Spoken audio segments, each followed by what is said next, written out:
Yan, ganito po ang open ng additional account. Pag nasa Trust Wallet na po kayo, click nyo yung Discover.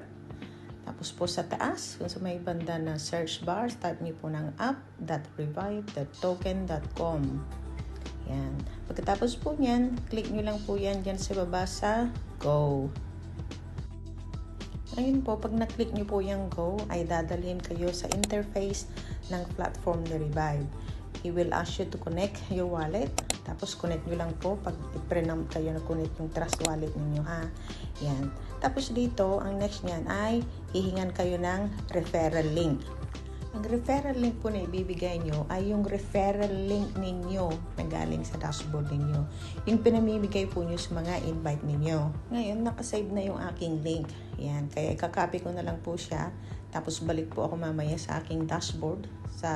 Doon ko ngayon yan ipipaste sa part na yan. Yung referral link na yan. Paste nyo lang po yan. Tapos submit po. Yan. Makikita nyo ngayon mamaya dito na yung pangalan nyo ang mag-appear dito. Dahil kayo nga po yung yung nag-invite. Yan. In-invite nyo ang sarili nyo.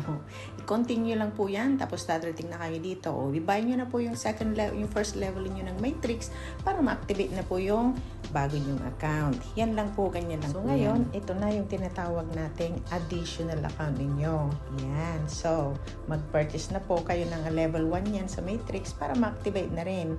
Good luck po!